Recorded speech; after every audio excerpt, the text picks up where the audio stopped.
So today I'm going to be showing you my current makeup routine, which looks a little something like this. I am using all cruelty-free products, and I've really been trying to transition my makeup collection into all cruelty-free products. So that is what I'm going to be doing today. I have researched and tried to make sure that all of these products are completely cruelty-free and that they've issued a statement or said something in the past year making sure that it is still that way. If something has changed and I have missed it, please make sure to comment down below and let me know. But we are going to get right into it. So I'm going to get started with primer. I am not really a huge primer person, but I've been trying it lately and I'm kind of slowly starting to fall in love. I've been using the Sunday Riley Effortless Breathable Tinted Primer, and I really like it. I don't know if any of you guys have used it before, but it comes off a lot thicker than it did when I first got it. Like when I first got it, it was super liquidy, and now it's more of like a moussey kind of texture. So I'm just going to rub this into my skin. I don't really like using brushes for foundation or primer, just because I like the more like natural look that it gives if I just rub it straight onto my skin. I have been dying to try Sunday Riley's products for forever, and they're so expensive that I just like couldn't commit. But when I saw this primer, it was at a reasonably priced point, so I was like, okay, I'm gonna try it, whatever, this is good. And I'm really happy with it. A really useful website that I have found that talks about cruelty-free products and stays pretty up to date is Cruelty-Free Kitty. And on her blog, she had emailed Sunday Riley and asked, and they wrote back that they're like completely cruelty-free. They don't associate their products with China or anything like that, and so that's kind of what I'm basing this product off of. But yeah, it's really nice and super sheer and breathable, and I just love it. Next up is foundation, and I have been using Chanticleer foundation. I got this for my birthday, if you guys saw my birthday video, and I've really been liking it. I've been mixing the two shades to make the perfect shade because I'm kind of in between shades right now. And so I have been using Alabaster and Chamomile.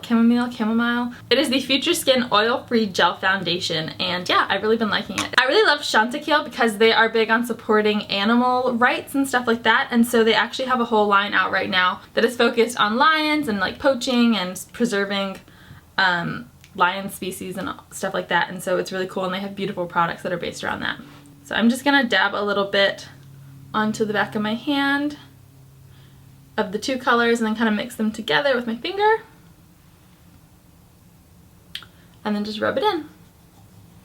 This foundation is a different type of formula for me. I am used to pretty drying foundations and thicker ones, and this one is super hydrating and a little more thin than I would normally use, but I really like the way that it leaves my skin feeling plump and fresh. Next, I'm going to be using concealer, and this is Tarte Rainforest of the Sea concealer, and this is the shade Light. And it's really cool. It reminds me a lot of foundation in concealer form. It's not quite as thick as I'm used to, but I really like it. And it has like the nicest applicator ever. Tarte is one of my favorite brands for cruelty products. They were actually the first brand of makeup that I ever used, and I just really love them, and everything that I've ever tried is great with them. I have a lot of friends that have really sensitive skin too, and Tarte generally works on their skin really well and doesn't cause like breakouts or rashes or anything like that. So I just kind of put it all over my face where there's a blemish. I am having a total breakout right now, so there's a lot of blemishes to cover up. Sometimes I'll use the Beauty Counter stick pin under my eyes for concealer, but I've just been using this because I'm lazy about switching concealers. And then I've kind of been getting on the sponge bandwagon lately, so I'm gonna blend all of this in with that. I like to kind of dab, I think that's what it's called, like in the spot part so that it stays really thick, and then under my eyes I'll do more of like a rubbing technique. I don't know if that's right. I need to watch some videos on sponges because I'm definitely not a pro at this. This is the annoying part of the sponge. I find it really hard to blend in under my eyes. I usually end up just using my finger to blend it in under my eyes. Here we go, blemish is covered. For powder, I'm just using the RMS Unpowder. I have been using this for a while now, like 6 months, and I like it. I really like pigmented powder, so if you guys have any suggestions for good ones like that, my old tried and true was MAC, the MAC powder. And I obviously don't want to be using that anymore because it's not cruelty-free, so I'm on the lookout for a new pigmented powder. Oh, I'm also using the Real Techniques brush. This is just the 100 brush. And then for blush, I have also been using the Chanticleer brand, and this is the Cheek Jelly Hydrating Gel Cream Blush in the shade Happy. And I could not be happier with this blush, seriously. I think it might be my favorite blush ever. I am so not like a gel blush kind of person, but I am obsessed with it. So you just kind of dab How many times have I said dab in this video? You just kind of dab, like, I do like 5, 6, 7 dots, and then you kind of go up your cheek, and it literally will stay in that spot. I find that I have really harsh lines with some of my blush, and I love that this makes everything look really natural and subtle. Like, oh my gosh, how nice is that shade too? I love it. So pretty. It just leaves the prettiest flush. Oh, and I'm using the Real Techniques 300 brush. I've really been into more of a natural look lately, so I haven't been doing too much contouring. So we're going to skip that, and I am using the Beauty Counter Color Shade Duo in Oyster and Amethyst. I have been loving this stuff. I've been using it every day, and I actually had my friend Maddie, she loved my eyeshadow so much that she's been coming over and I've been doing her eyes every day so that she can like wear some makeup, because she's not a huge makeup wearer, but this gives like a really nice subtle, almost smoky look, but it's still really natural. And I am using the Real Techniques brush. I literally have no idea which brush this is. I think it's just like a smudge, the smudge brush. I don't know. I pretty much stick to the same technique with all my eyeshadows. I do like a base eyeshadow and then I just, what is that, blend? And then I just blend like the outer corners with a darker color. Really revolutionary here on my channel. I just have revolutionary makeup techniques. I just got into Beauty Counter a few months ago and have been blown away with how awesome it is. I've tried some of their skincare, I've tried some of their makeup, and I just really love all of it. The charcoal purifying mask is so amazing. Oh, I lost an eyelash, people.